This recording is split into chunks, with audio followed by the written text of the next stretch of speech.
Thanks very much for the invitation, although I'm a little bit sorry now from having to follow up that thought. I was going to run away, but no, it's always a privilege to be in London, although the last few times were for the case of Julian Assange, and I think it is appropriate that we mark the fact that he is still incarcerated for his role in highlighting the terrible war crimes of the US military in Afghanistan and in Iraq. I'm also sorry, I have to say, to be here in the circumstances of the continuation of the war a year on.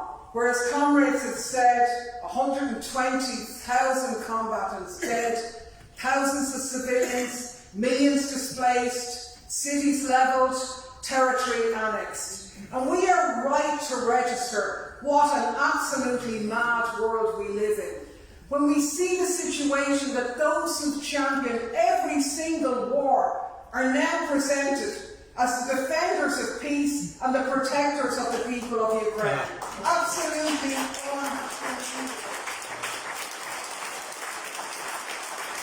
those of us who are always anti-war, now suddenly we're appeasers. We're the ones responsible for the slaughter. At worst, Kremlin agents, at best, useful idiots. Now, in fairness, the propaganda machine is doing an amazing job. They're on message everywhere throughout Europe. All of that National Endowment for Democracy money that's gone into our media everywhere is obviously not going to waste. And we know that on one level, truth is always the first casualty of war. There is nothing new in that, in some ways. We are right to remember Iraq. Saddam Hussein was another madman that you couldn't negotiate with. This was another war where it was values against an authoritarian leader. And as Loki said, let's not mention the old weapons of mass destruction that never were. But while lies aren't new, I do think that this war is different and is on a new level, because at least in the Iraq war you could have a conversation. There were some editorials, there were some dissenting voices, and the anti-war movement had legitimacy. People would engage with you on the basis of the arguments. Not anymore. This time round there is no engagement. It's just sufficient to cry you as a Kremlin puppet without analysing what you're saying, and that's enough. And that's a new low in this war. And maybe that's something that people want to comment on. For me, I think the reason is, on one level, that you have social media now. So social media is the antidote to those lies that are being told. They can't keep it entirely hidden, so they've got to shoot the messenger. And those who are putting out an anti-war message now are being dumped on in order to try and alienate a following. We also have the fact, of course, where on an unprecedented level, the media is being censored right across Europe, and we're not getting any single information from the front. No independent journalism coming out of Russia, none coming out of Ukraine. We're all being fed lies and lines from press statements and media companies. And isn't it ironic that this is supposed to be a war of democracy against authoritarianism, but if you have an alternative view or you want to listen to alternative media, that isn't acceptable at all. No question about who's becoming authoritarian on this side of the water. But the other side of it is that, you know, for all of that, and I mean, we have been absolutely demonised. In Ireland now, myself and my colleague, fellow MEP Nick Wallace, we're actually an embarrassment and a disgrace. To Ireland.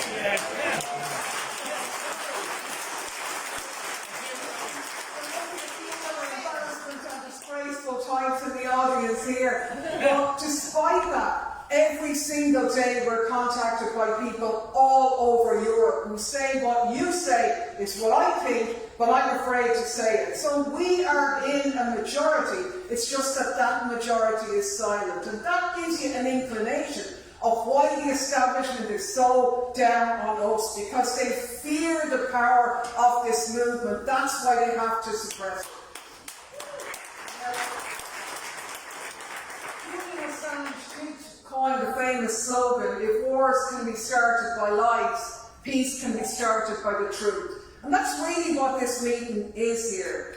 Because we're here to look at the truth. And, you know, we do have to look at how the war started to understand how it's going to be concluded.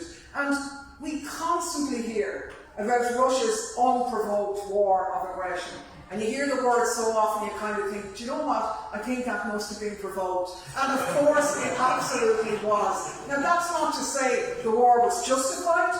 Russia's invasion wasn't. It was 100% illegal, totally wrong. It's very true that there was a war going on in the Donbass. 14,000 people had been killed. Vast discrimination against Russian speakers in that area, but there was still an alternative. The truth was beginning to come out about Ukrainian aggression against Russian speakers in that area. Europe was divided. Germany's Schulz, who has so clearly illustrated the role he's playing now, a week before the invasion, he said we can't have peace in Europe without Russia. We can only have it with Russia. So, you know, there were alternatives. The war was unjustified, but by God it was provoked, and I think the others have covered that point well. Expanded NATO, 14 countries, every single time Russia said don't go there. That's a threat to us. That's a threat to us. And can you imagine what would have happened if the Russians had located similar hardware and worked with Canada in the same way as the US was operating in Ukraine? They certainly wouldn't have tolerated that. So it was conscious provocation, but unfortunately Putin gave them what they wanted. It has been a tragedy, obviously, for Ukraine. It has strengthened NATO and has opened the bank and checkbooks for the military-industrial complex of Europe like never before. And once the war started, we all had to rally around the call of defending Ukraine. And the way we were going to do that was very cleverly by sending arms and sanctioning Russia. And when that didn't work, they said, well, we have to send more arms now, and we have to do more sanctions. So the definition of insanity, repeating the same mistake again. And of course, anybody who said anything different, it wasn't that they wanted peace. No. They want all the Ukrainians to die, and they want Russia to take over Ukraine. We've heard the most ridiculous nonsense in this scenario. One of the favourite ones is the European Parliament. They say, well, you're from Ireland, that's an absolute disgrace now. Your country was occupied, you must understand what it's like. And they say, I didn't hear any of them sort of saying we should arm the IRA or anything like that. I never hear them call anything. I never hear them call for arming the Palestinians to protect themselves.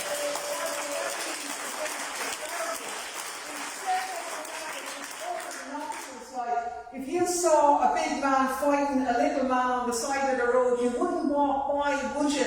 That's all we're doing here. But I said, no, you aren't. You'd pull them apart, you'd stop the fight. You wouldn't give the little fella a stick and say, come on there, keep fighting until you beat that big man. War can never be stopped by war. It can only be stopped by peace. And peace was on the table a year ago. I think we should be highlighting that point time and time again. It's utterly criminal. Russia and Ukraine had agreed the outline of an agreement which would see Russia withdraw on the basis of Ukraine not joining NATO. And Boris Johnson and his American friends behind him came in here and prevented that from happening. And that is a war on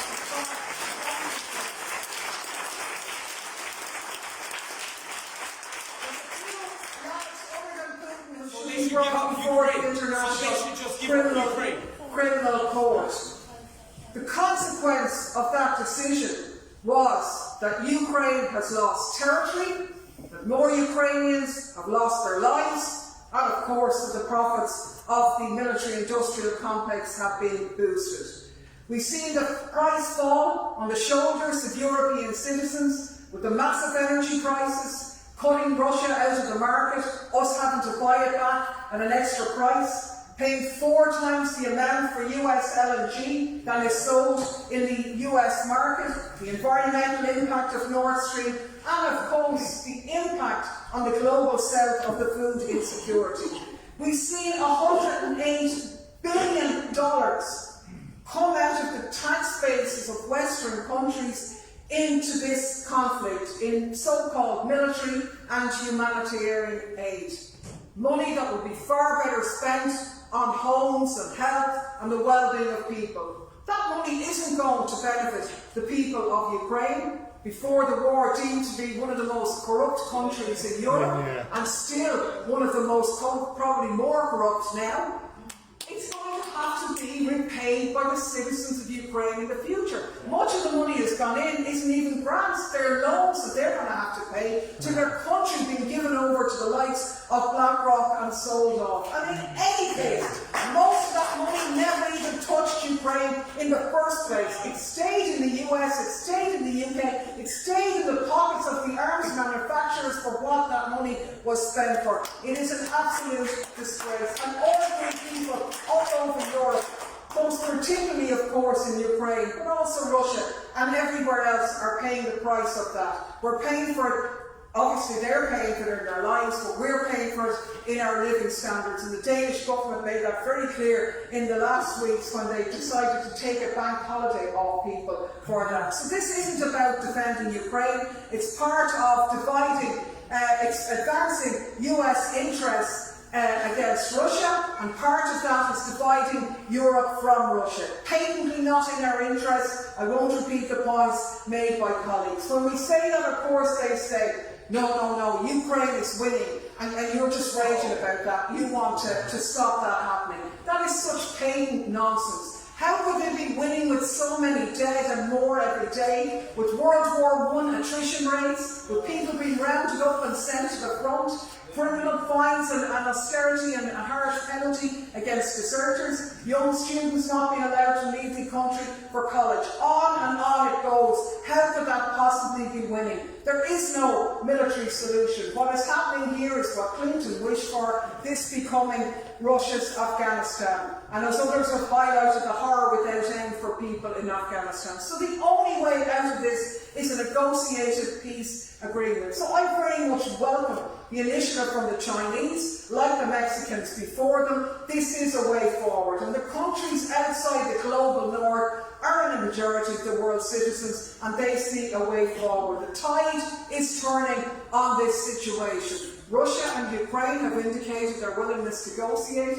Only the US and Europe stand in the way of that. And that's where we have to focus our efforts going from here. We have to pressurise our own governments. And it is getting easy. It's not easy to argue for peace at the moment, but it's getting easier. The jingoism is wearing off. The articles are beginning to creep up into the newspaper that maybe a year on this isn't really going to plan. I see it in the European Parliament that colleagues who a year ago, when there was 13 of us voting against the war resolution, people quietly came up to us and said, I actually agree with you, I would have really liked to vote like that, but I was afraid to do it because I was going to be absolutely lashed out of it in my own country.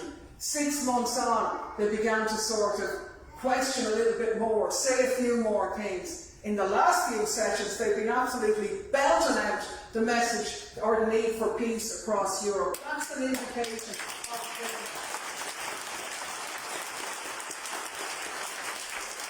So what we have to do in conclusion is to keep doing what we're doing, which is to question the narrative.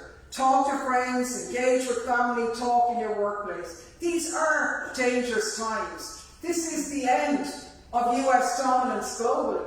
They're in their deadline, but it's a very, very dangerous time because of that. They used Ukraine, now they want to use Taiwan against China. And the conclusion by those delusional lunatics in power across Europe that the problem has been not that there's been too much military, but not enough, so belies the reality that I think we have a willing audience when we get the opportunity to talk to people and explain to them. So what can I say? Keep talking the truth. You can see it here. We're all energised from being here together. We've been allowed to have a rational conversation, which is being denied to us outside there. So peace can be started by the truth. The truth can hold those in power to account. Rome wasn't built in a day, but it was started. So let's make today that day where we all go out, redouble our efforts to stop the war and organise for peace.